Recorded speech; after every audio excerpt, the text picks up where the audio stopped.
Hi everyone, welcome back to my YouTube channel. ఇవాల్టి video దేని గురించో మీకు ఆల్రెడీ తెలిసే ఉంటుంది. మీరు వీడియో క్యాప్షన్ చూసుంటే, నేను చేసే సప్త శనివారాల వ్రతంలో కావాల్సిన వస్తువులు, పూజకి కావాల్సిన సామాగ్రిని ఏంటి అనేవి నేను అన్నీ క్లియర్గా ఈ వీడియోలో మీకు చూపిస్తాను. ఇవన్నీ ముందే మనం రెడీ చేసి పెట్టుకుంటే పూజ టైంలో మనకి ఎటువంటి టెన్షన్ లేకుండా అన్నీ మనకి అందుబాటులో ఉంటాయి కాబట్టి పూజ మీద మంచి కాన్సన్ట్రేట్ చేస్తూ మనం పూజను ఫినిష్ చేసుకోవచ్చు. మరి ఎందుకు ఆలస్యం, అవేంటో ఏమేం కావాలో అవన్నీ మీకు ఈ వీడియోలో చూపిస్తాను, చూసేయండి. ఇలా చూపిస్తున్నట్టు పూజకు కావాల్సినవన్నీ ముందుగా రెడీ చేసుకొని దగ్గర పెట్టుకుంటాను.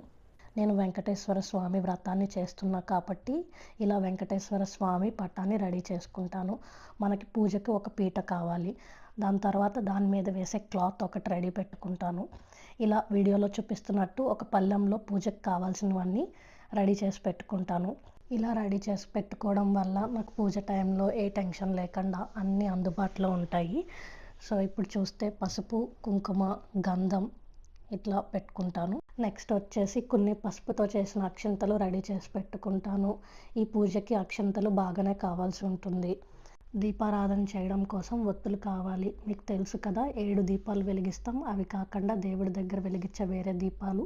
సో ఒత్తులు బాగానే కావాల్సి ఉంటుంది. ఇలా వీడియోలో చూపిస్తున్నట్టు కొన్ని సాంబ్రాణి, అగరబత్తులు, పచ్చకర్పూరం దగ్గర పెట్టుకుంటాను.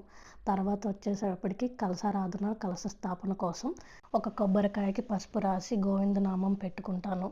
తర్వాత ఒక బ్లౌజ్ పీస్ అలా వీడియోలో చూపిస్తున్నట్టుగా ఫోల్డ్ చేసి పెట్టుకుంటాను. తర్వాత ఒక చెంబుకి ఇలా పసుపు కొమ్ము, మామిడాకు కట్టి దాంట్లో మంచినీళ్ళు పోసుకొని పెట్టుకుంటాను. ఎప్పుడు పూజ మొదలయ్యే ముందు కొంచెం పసుపు, కుంకుమ, గంధం, కొంచెం వాటర్ వేసి ఇలా చూపిస్తున్నట్టుగా కలిపి పెట్టుకుంటాను. పూజా టైంలో ఇవి బాగా యూజ్ అవుతాయి. తర్వాత ఇలా వీడియోలో చూపిస్తున్నట్టు 7 పిండి దీపాలను రెడీ చేసి పెట్టుకొని వాటికి గోవిందనామాలు పెడతాను. చూడండి ఎంత మంచిగా కనిపిస్తున్నాయో. పూజకి ఇలా చూపిస్తున్నట్టు కొంచెం పొడి బియ్యం తీసుకొని పక్కన పెట్టుకుంటాను.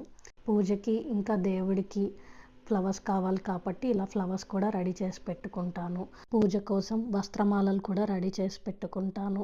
తర్వాత కొన్ని తమలపాకులు, కొన్ని మామిడాకులు కావాల్సి ఉంటుంది పూజకి, అవి రెడీగా పెట్టుకుంటాను. తర్వాత తాంబూలం కోసం పసుపు, కుంకుమ, వక్కలు, ఇంకా కొన్ని కాయిన్స్ రెడీగా పెట్టుకుంటాను. ఇలా పూజకు ముందే పూజకు కావాల్సినవన్నీ ఆర్గనైజ్ చేసుకుంటే పూజ టైంలో ఏమాత్రం టెన్షన్ లేకుండా చాలా పీస్ఫుల్గా పూజ చేసుకోవచ్చు. మీరు ఇలాగే ఫాలో అవుతున్నారా? ఫాలో అయితే కామెంట్స్లో చెప్పండి. ఎవరైనా ఫాలో అవ్వకపోతే ఇలా ట్రై చేసి చూడండి. ఇంక ఇలా నైవేద్యాల గురించి వస్తే వీడియోలో చూపించినట్టుగా పచ్చి చలివిడి, కొన్ని బెల్లం ముక్కలు, వడపప్పు, పానకం, ఇంకా స్వామివారికి ఎంతో ఇష్టమైన నల్ల నువ్వులు ఉండలు, ఇవన్నీ అయితే ప్రతి వారం మ్యాండేటరీగా పెట్టుకుంటున్నాను. ఇవి కాకుండా వేరే ప్రసాదాలు ఏదో ఒకటి చేస్తున్నాను. ఈరోజు అయితే పరమాన్నం చేశాను. స్వామివారికి 7 నంబర్ అంటే ఇష్టం కదండి. ప్రతిసారి ఏవైనా 7 ఉండేటట్టు చూసుకుంటాను.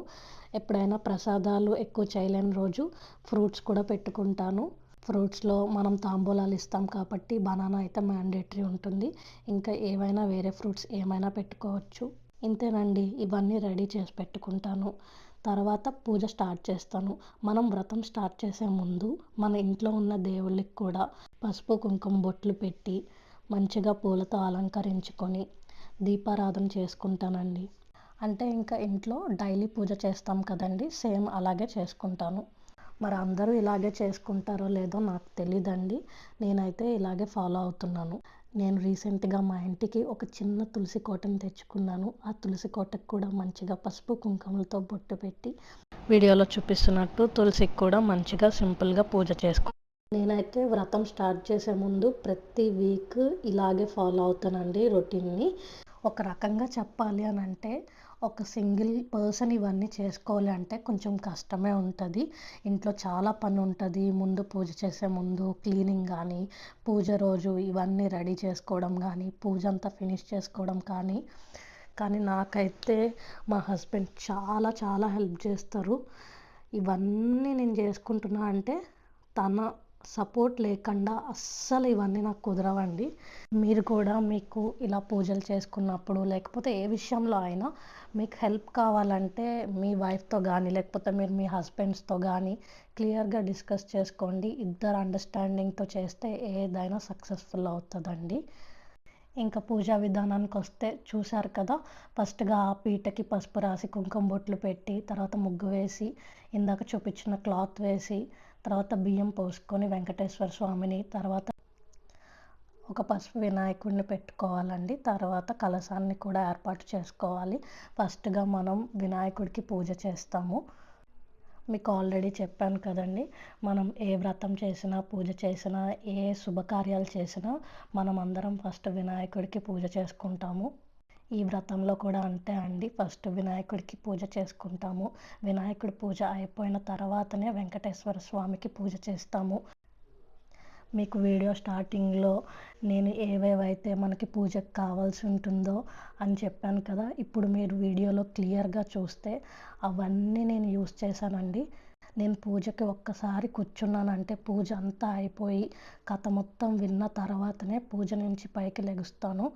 నేను ఈ వీడియోలో ఏమేమి కావాల్సి ఉంటుందో పూజకి అని అన్నీ చెప్పాను, కానీ ఒకటి మర్చిపోయాను. మనం ఇంకో 2 చెంబులు వాటర్ కూడా పెట్టుకోవాలండి. ఒకటి మనం ఆచమనం చేయడానికి, ఇంకోటి కలశారాధనకి. ఇంకా మేము ఆస్ట్రేలియాలో ఉంటాం కాబట్టి మాకు తులసి దళాలు కూడా దొరకవు. ఈ పూజకు చెప్పాలంటే తులసి దళాలు చాలా ఇంపార్టెంట్ అండి. దేవుడికి తులసి దళాలతో పూజ చేస్తే చాలా ఇష్టం, కానీ మాకు ఇక్కడ అవైలబుల్గా ఉండవు. సో నేను వాటి ప్లేస్లో అక్షింతలు లేకపోతే పువ్వులు వాడతానండి పూజ చేయడానికి. నేను మీకు అదే చెప్తున్నా, ఒకవేళ మీ దగ్గర పూజ టైంలో ఏమన్నా లేకపోయినా ఏమాత్రం మీరు అయ్యో ఇది లేకపోయింది పూజ ఎలా చేసుకోవాలి అలా ఏ టెన్షన్స్ పెట్టుకోకండి. వెంకటేశ్వర స్వామి మనం పూజ ఎంత భక్తితో చేశాము అనేది మాత్రమే ఆయన చూస్తారు. సో నేను ఇదంతా ఎందుకు చెప్తున్నానంటే, మీకు కుదిరితే మీరు ఒకవేళ సప్త శనివారాల వ్రతం చేసినా చేయకపోయినా ఒక్కసారి ఆ స్టోరీ కానీ వినడం లేకపోతే చదవడం కానీ చెయ్యండి. మీకే అర్థమవుతుంది నేను ఎందుకు ఇలా చెప్పాను.